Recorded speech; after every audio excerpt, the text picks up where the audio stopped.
Transportation and Community Development will come to order. Look forward to hearing from my colleague and our House colleague in just a minute. I'll start with an opening statement and we'll move to them if no other members are present at the time. One of the great challenges we face as a society is how to build a sustainable energy future, one that can make us self-sufficient as a nation and reduce the devastating impacts of climate change. I believe that any strategy to address these challenges has to involve the buildings where we live.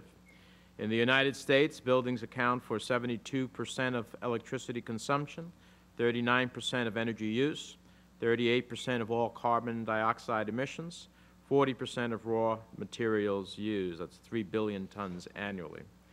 Fortunately, in recent years, there have been tremendous advances in green building technologies, and I see great potential to apply these technologies to our current and future homes.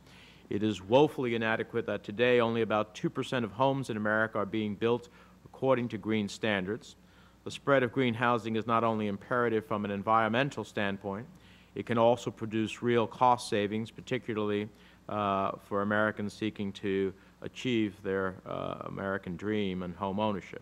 That's why I see green housing as a win-win opportunity. It is good for our planet. It is good for homeowners. It can be good for our economy as well as our environment.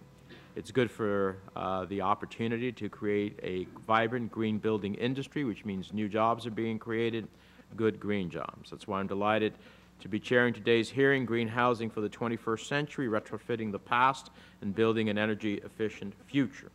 The goal of today's hearing is to explore proposals to encourage energy-efficient home construction and retrofitting, and in particular, the Energy Efficiency in Housing Act, S. 1379, which I'm proud to co-sponsor with Senator Whitehouse.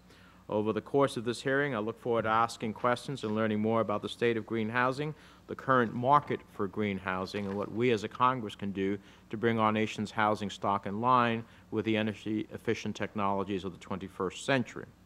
We're very fortunate to have firsthand testimony of some of the best minds on how to make our homes green and energy efficient. Our first panel will feature my distinguished colleague, Senator Sheldon Whitehouse from Rhode Island, who is the author of the Energy Efficiency in Housing Act. And we will also be hearing from our colleague, Congressman Earl Perlmutter of Colorado, who's the sponsor of the House companion bill, the Green Act.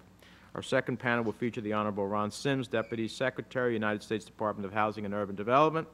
And on our third panel, we'll hear from Mr. Dave Caldwell, Vice President of Caldwell & Johnson, a home building firm, Ms. Tricia Miller, the Director of Green Communities at Enterprise Community Partners, and Mr. Kenneth Geer, the Executive Director of the Leading Builders of America. And I look forward to their testimony, particularly in addition to what we're trying to do here, how we can incentivize the marketplace and look at mortgages that may move us in the right direction to incentivize green building as well.